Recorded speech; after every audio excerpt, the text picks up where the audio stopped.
A Bug's Life. Probably the first movie I was excited to see. Ever. I remember seeing an advert on a bus stop out of a car window saying it would be out soon on video. For some reason, that's one of my most vivid childhood memories. Every time I think of Bug's Life, I get big, bulky waves of nostalgia, and that's including the game. Man, look at this old thing.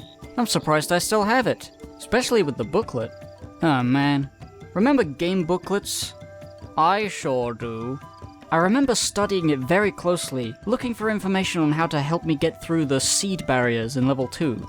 As a kid, I just could not figure out how to get past them. What do? I said. What could the numbers mean? I said to myself.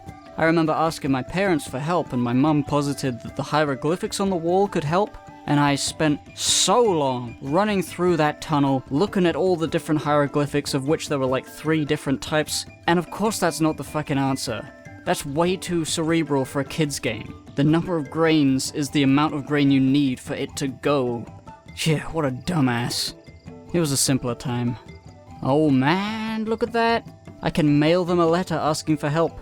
Could you imagine that? You're stuck on a video game, and you fucking write and mail a letter across the world to get some advice? Did that ever happen? It must have. Fuck writing letters. Get with the times and send a fax.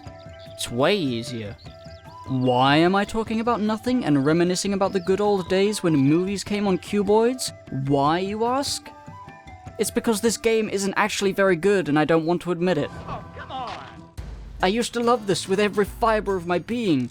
I love blue ants, I just do. Dim was my spirit bug.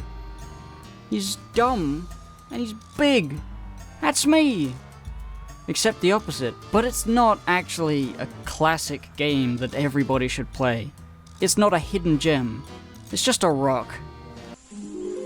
But it's a rock. I know it's a rock! A Bug's Life, the action game, has one problem that hampers basically everything in the game, and that's the acceleration-deceleration rate of Flick's feet. They're slip-sliding all the time. Flick's acceleration and deceleration is so low that it's like every level is an ice level. Oh, that sounds nice. Not a nice level, Hippo.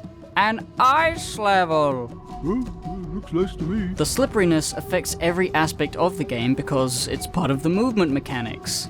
The fundamental thing about it's a game you move in it. As a puzzle platformer, that's basically the entire game. Moving. It's integral to everything you do. Approaching enemies is a hassle because if you're moving at a brisk pace, you're likely to crash into them even if you see them well in advance, unless you swerve to avoid them, after which they're likely to follow you and hit you in the back, and you can't see where they're coming from because the camera's really slow to turn around. Making a jump without a significant run-up is tedious, especially since your mobility in the air is rather extensive to the point where it's actually usually very, very, very bad. And then there's the camera, which isn't awful, but coupled with the slow acceleration, it can really fuck you up. You can't control the camera directly, it just swings around to be behind Flick at all times. So if you want to look behind yourself, you have to stop, change direction, and wait. It's just mechanically dated. I know a lot of people look at old games and judge how dated it is by looking at the graphics and stuff, but that's the least important aspect a lot of the time. People still like playing old games that are good. It doesn't matter what they look like, and for what it's worth, I think Bug's Life looks really good. But when something from an old game, like a primitive 3D camera, or some weirdly designed movement mechanics, are the problem, you can't hide from that. You can't be into the bad camera aesthetic. It might remind you of your childhood, but you'd always come to the conclusion that games have gotten mechanically better since then.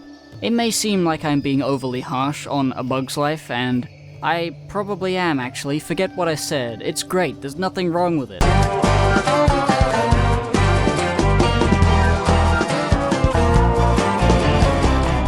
One thing that's undoubtedly great about A Bug's Life is the music, both in the film and the game. Disney seems to have a reputation or a knack for getting really great composers to write music for their licensed games, at least the ones I remember playing. Remember Toy Story 2? And Disney's Hercules? Those are good ones. And the Bug's Life music here is extremely memorable. Here, have a listen. Wasn't that great? Like I mentioned before, the game looks beautiful. I like the skyboxes, and the little things about the levels that would seem big to ants are neat, like raindrops and empty bottles. It's cute. The main mechanic of the game is the seeds and the seed tokens, which is a very unique system that I like a great deal, even if sometimes moving the seeds into the exact correct spot is finicky and tedious. But that's more of a problem with the movement, which I already talked about. The idea is that seeds can be jumped on to grow plants. Tokens of varying colors can be collected and used to change the color of the seed next to you. Collecting multiple tokens of a single color will enhance the plant you can grow. And I say plant, but the only things that seem like actual plants that would make some sort of sense are the green token plants and the mushroom and the dandelion. Other things that you may grow include a helicopter plant, a super jump power-up spewing bulb, a cannon plant, an automatic triple cannon blueberry plant that shoots berries, blueberries, a pulsating veiny bulb shield spawning plant, gross, a homing missile berry cannon plant that shoots homing missile berries, multitudes of plants that grow singular berries of varying colors, and a fucking landmine plant. What? Some seeds are stuck in the ground, and some seeds are unable to be changed with tokens, and the rest can be picked up, moved, and altered to solve puzzles. The puzzles are largely unimportant to completing the levels, however, so they can get away with them being very difficult. In level 1, all you really need to do is crack open a mushroom to bounce up to this ledge, and then you can walk to the exit. But there's so much more in the level to explore that's optional. The real meat of this game is in attempting to complete it 100%, and since that's what I did, that's what I'll talk about. 100% bullshit. In each level, there are 50 pieces of grain to collect, 4 letters that spell flick, and an assortment of enemies that respawn, but can be permanently destroyed with a golden berry, or a land mine plant. Completing each of these objectives in each level grants you a bonus movie clip from the movie.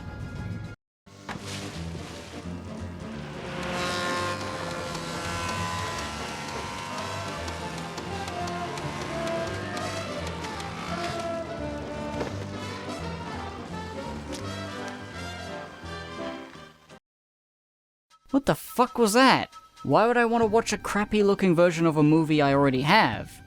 Did they put this in there to advertise the movie to kids, so they would go and see it? Maybe. But who would buy this game if they hadn't seen the movie?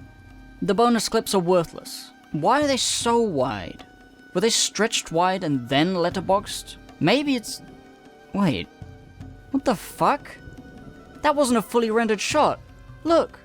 Look at the water. It's not transparent. What? That is just an unrendered... There's not as a non-fully rendered part of the scene is in a bonus clip, but the rest of the scene looks fine. How did that get past QA? Probably because the quality is so fucking terrible you can barely tell. That's my snarky comment about that. What a weird thing. Getting all the grain is the easiest thing to do. It simply requires that you explore everywhere you can, on foot. None of the grain is in the air, you see. You see, grain can't float. Collecting the last grain also restores all your health, which is neat. Collecting the letters of your name is slightly harder. They're often high up somewhere, and you need to use seeds to reach them, often a propeller plant or a leaf platform. Collecting the last letter of a level gives you an extra life. And oh, I love picking up letters. The hardest optional objective is to kill all the enemies with a gold berry. If an enemy dies to a gold berry, they don't respawn. And that's a good place to transition into talking about the berries. The weapon that Flick uses is a berry. It's kind of funny that the seeds are this big, but the berries are this big, and then the acorns are massive, but then this acorn is hugely massive? What the fuck? The berries have a hierarchy of power. Red berries are default and are so weak that a grasshopper wouldn't even be fazed by them. Blueberries are one step up and can damage grasshoppers. Green berries home in on their foes. And then purple berries continue to do the same, but with more fucking gusto. And gold berries fucking wreck every fucking thing to bits. They just destroy. What is a gold berry made of if not nitroglycerin? I wouldn't be seen dead with a... I would be seen dead if an ant threw a berry at me. Right, now, self-defense. Tonight I shall be carrying on from where we got to last week, when I was showing you how to defend yourselves against anyone who attacks you armed with a piece of fresh... Berries. Getting the gold berry is often the most difficult thing to do and usually requires that you have all the tokens in the level to reach it. Meaning that you might need to go to the very end of the level before you have the means to kill all the enemies in the behind in the level. The Riverbed Canyon is very much indicative of this. In order to complete it 100%, you need to make your way to the very end of the level, grab the brown token so that you have the propeller plant in your arsenal, and then make your way back through the level, reappropriating the seeds you've been using the propeller to launch the seeds up to the top of these plinths, so that you can activate them at the top and grab the gold berry and various letters that are hanging high in the sky above them. God, that level is such a slog.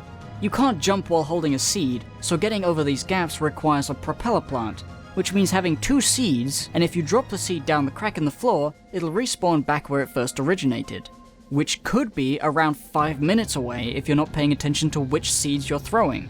And walking back and forth getting the seeds is slowed down by the constantly respawning enemies. Of course, getting the gold berry would stop them respawning, but by the time you got the gold berry, there's no more back and forth to do. You completed the level by getting the gold berry. The mere fact that you need to get to the end of the level to start getting the gold berry is just like, well, you could stop now, or you could just play the level for another 40 minutes. It's all just busy work. And the reward is a really bad looking clip from the movie. Actually, the real reward is running around the level decimating the enemies once and for all, which is actually very satisfying, but probably not worth the trouble. But again, completing the level without attempting the bonus objectives is piss easy. So it's kinda awkward. Is there a satisfying middle ground? I don't think so. I think it's just one of those games where I recommend it to people who are already nostalgic about it, and to game developers, so that they can get inspired by all the good bits and go make better games with the same ideas. And now to close things out, here are some random things I like about the game. I like how Flick doesn't shut the fuck up at any time. Yeah! Just picking up grain here. Am I there yet? Am I there yet? Just picking up grain here. Just picking up grain here. I need more grain. He's constantly reacting to when he hits an enemy. Bye-bye, Buggy. When he kills an enemy. Ooh, that's gonna leave a stain. When he gets a token. That helps. Or activates one of these things. That helps. And when he's not reacting to things he's doing, he's just randomly commenting on stuff that's either happening in the level at large. I'll save you, Ada!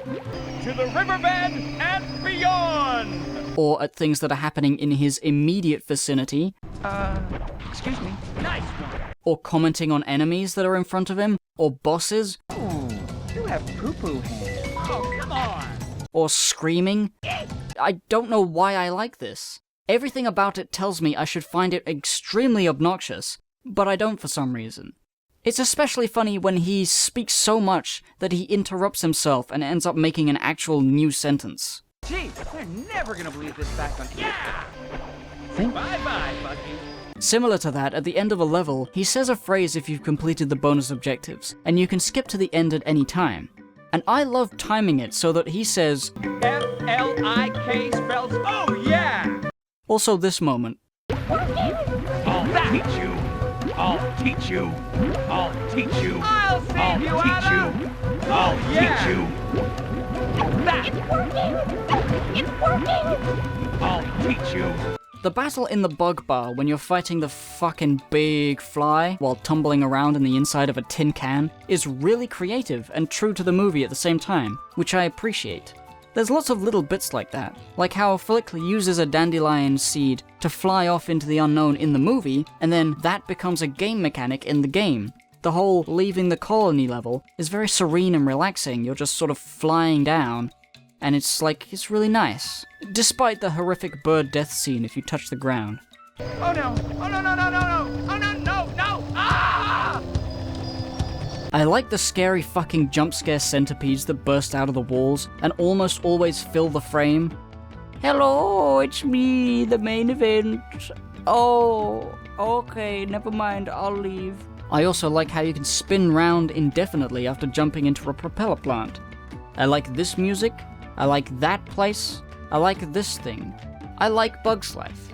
In conclusion, Bug's Life is a video game. It's a little hard to control, and I don't know that I would recommend it to everybody, but people who are vaguely interested in platformers, game developers, and people who obviously remember this game, give it a go, give it another go. It is aged fairly well. It's alright, it'll work, it'll make you go, you know what, I didn't waste my time.